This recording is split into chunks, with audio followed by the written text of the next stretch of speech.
Okay, welcome in one and all. Hope everyone's doing well. I just tried to do a recording before I uploaded this, and for some reason my screen froze. I was trying to talk about other teams, but all you could see were just the teams that you saw on the screen. So I'm going to try this again. Hopefully this doesn't freeze again. All right, so I'm very much where I'm 3 days behind on my recaps for the NHL. I apologize. So I'll get to it right now. So on Friday there were 4 games. Therefore, 8 teams were hungry for 2 points, as the Vegas Golden Knights and the New York Rangers are the first matchup I'm going to be reviewing.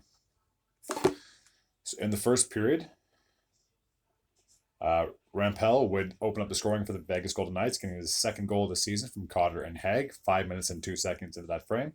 Minute and a half after that, Blake Wheeler would tie the game up, getting his 8th goal of the season from Gustafsson and Adam Fox.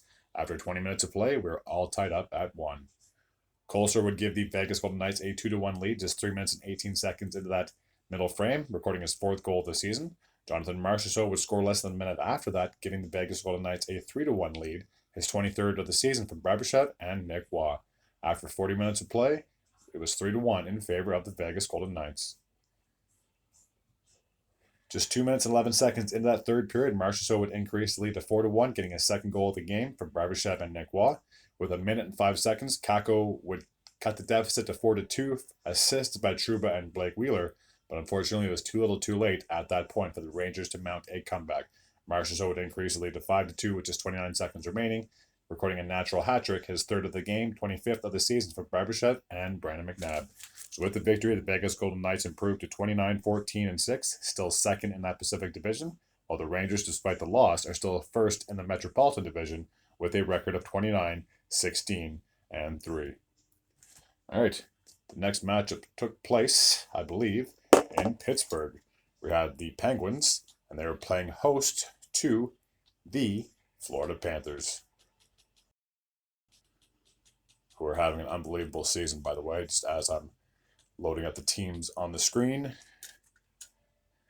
All right, let's take at the game recap from this particular matchup. So Jake Guentzel would kick things off with a power play goal in the first, getting his 21st of the season from Rustin Carlson. Evan Rodriguez, a former Penguin, would tie the game up. A power play goal of his own, 4 minutes and 52 seconds into that first frame. His 8th of the season from Ekman Larsson and Sam Bennett. After 20 minutes of play, we were all knotted up at 1.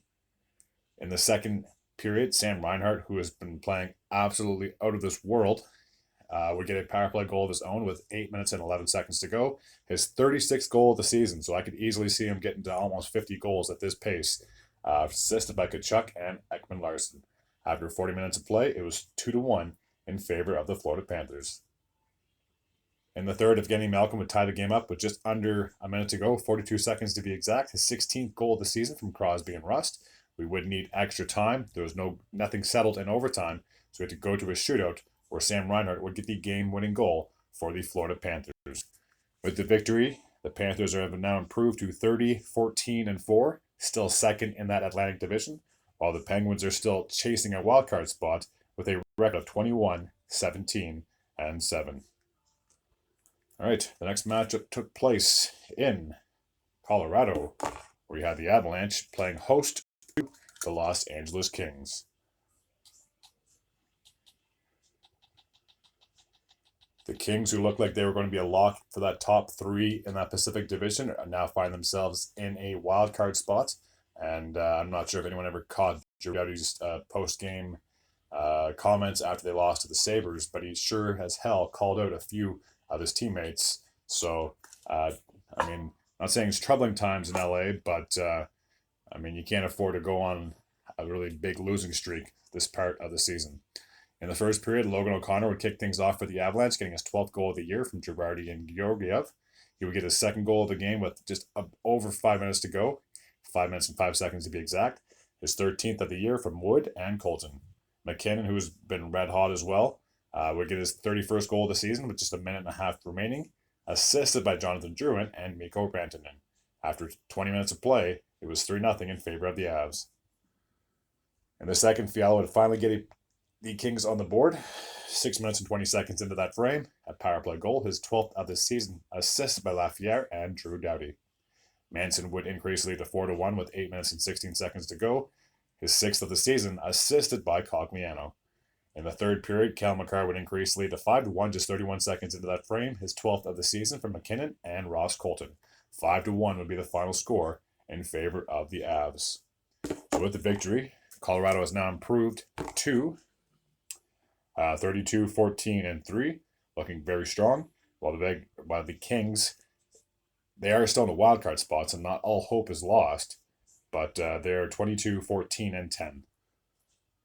All right, and the last game from Friday took place in Seattle.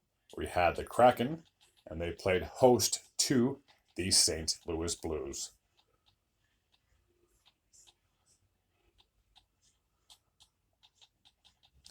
So the teams should be loaded up on your screen, and you should see them right about now.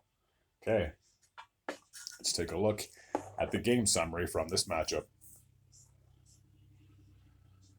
In the first, Sundqvist would open up the scoring for the St. Louis Blues, getting his 6th goal of the year from Shannon Krug, a power play goal, 7 minutes and 39 seconds into that frame. Roughly 2 minutes and 45 seconds after that, Dumblin would tie the game up, getting his 4th goal of the season from Larson and Jaden Schwartz. In the second period, Bjorkstrand would get a power play goal, giving the Seattle Kraken a 2-1 lead, his 13th of the season from Wenberg and McCann. Tolvanen would increase the lead to 3-1, 6 minutes and 42 seconds into that middle period, his 13th of the year, assisted by Yanni Gord and Bjorkstrand. Rob Thomas would get a late power play goal for the St. Louis Blues, just under 5 minutes remaining. 17th of the year from Perunovich and Bushnevich. After 40 minutes of play, the Kraken were ahead 3-2. Speaking of Pavel Bushnevich, he would tie the game up just a minute and 27 seconds into that third frame, getting his 15th goal of the season, assisted by Rob Thomas.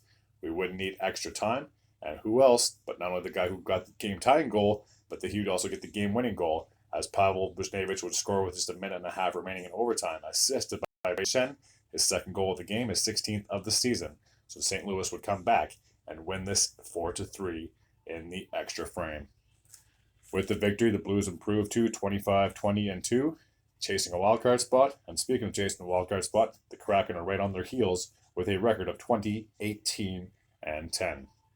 All right, that takes care of my recap from Friday night. I do apologize.